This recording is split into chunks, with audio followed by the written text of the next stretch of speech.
Hello everyone, I am back from my first solo trip with my two dogs. I went to Great Smoky Mountain National Park and stayed at Deep River Campground, and then I spent 4 nights there, and then we spent one night at a rest stop on the way back.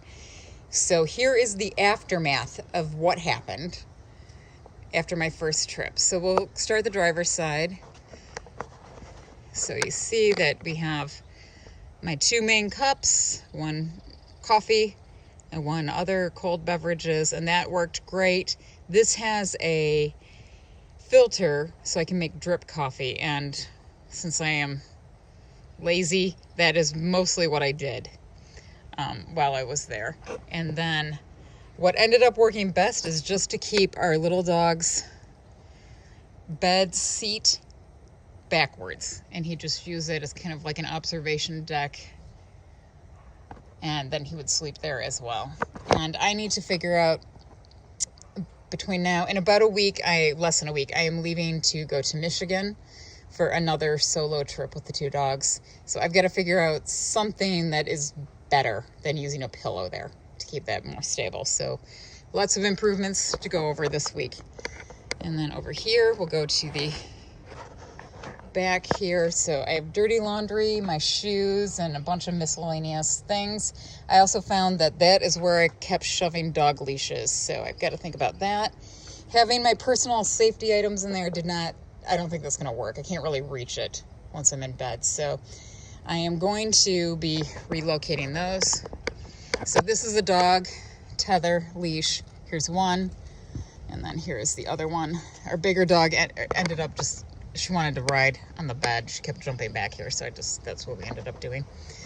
So the mattress worked out fine. It's a foam hybrid mattress. I have a table underneath I probably won't get out because it's in my other videos, but what I found was where the table had a ridge, I kind of felt like I was falling, so I propped it up with all my travel books here. And that kind of evened it out. That worked fine. And then the sleeping bag was not really functional. Couldn't really get in there with the dogs. I might turn it inside out and just keep it as a padding. And then here is the blanket that we ended up using. It's going to be too heavy, I think, for the next trip. It was kind of too heavy for this trip, but that will plug in and is electric. One night it was close to freezing, or at about freezing, and I still didn't need to plug it in. So just something for me to think it out. The car keeps much warmer than a tent. So there's the tethers. I've been hanging my jacket and all that stuff. That seemed to work fine off the hook. There's kind of a hook underneath all of this right here, right there. Okay, so there's the beds. You can kind of see his little jump seat bed. And then all of my drawers. This is going to end up being what I need, anything I need at night, any safety things, all of that stuff needs to go right there because it's the one that I just can easily grab and access. I packed too much for a lot of stuff, but not enough clothes, especially pants. So I need more pants down there for next trip. Then I'm going to keep that as my socks, bathing suit, all that kind of, any of my additional clothes. So we'll have this one for clothes and then with that one for clothes. Then down here, I just kind of have general storage for stuff, and all of the fans mostly are kept down there. And I will probably continue to do that. I may remove some things.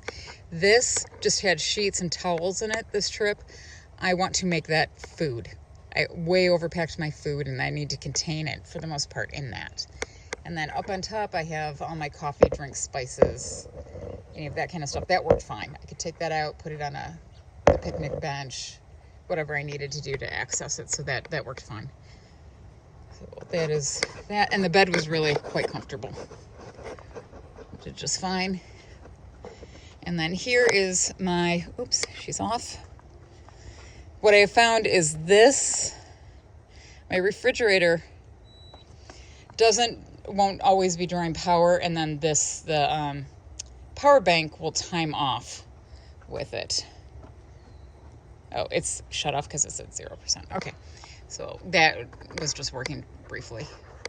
And then here's all my kitchen stuff. I will be reworking that a little bit, but for the most part, this all worked fine. So I will continue to use those, get a bigger power bank to mostly do the refrigerator, and then a smaller one for everything else. And then I found my solar panels. I don't have a cord that can currently connect the solar panels to either power bank. So I have to sort that out this week before I leave for my next trip. And then on this side, up on top, basic window coverings, a bunch of stuff to camp with, and camping bag. These are all thrown out. They're like a sock that goes over the window that is a screen. They get wet, so I just had them out there drying. And this is okay. I want less stuff. I need a lot less stuff. Basically, I knew for this trip I was going to be overpacking just so I could see what I could use, how it worked, how it all fit together. And now I'll start editing based on what I need for different trips. So the trip coming up this coming week is at a established campground. I'll be near the restroom, and I actually booked a site that has power and water, an RV site. So I won't need to be taking as much with me this next trip. And I'll be spending 2 nights at rest stops as well on the way, so just something for me to think about. So this worked okay, but I am going to edit it down quite a bit. And then over here, this is just chaos because this is the end of the road. So my 2 water, I have a coffee urn, one of those vacuum pump kind of coffee urns. That worked great for having water, and then so did my spray thing. And then way too much food. Like I said, I want to keep that contained. This is just mostly full. I barely touched it. There's the cooler. It did right on top of the refrigerator when it had food in it. Now it's just stuffed with miscellaneous things, which leads me to believe I want a completely collapsible cooler, because even though this is a soft-sided, it has a rigid liner on the inside, which is great because it keeps things from leaking. But for my purposes, I want something that goes flat when I don't need it. And then this is just like my personal bags right there for right now. And then there's the dog bag that's obviously open, accessing. And then down under just a grocery bag. So I will definitely be editing this down, but it was a lot of useful information for my first trip that I'm really glad to have. Learned a lot about me and the dogs and camping together. And then underneath I have my privacy tent and table. I did not utilize that at all this time. And I'm not sure. I think I won't be packing it next time because, like I said, I know we'll have a picnic table and all of those things. So I don't want to take more than is necessary. Now I want to minimize it. So thank you so much for joining me. And I think I'll probably film before I take off some of my edits, how I'm going to roll with the next one, so if anybody is interested. And thank you so much for joining me. I'll catch you next time. Bye-bye.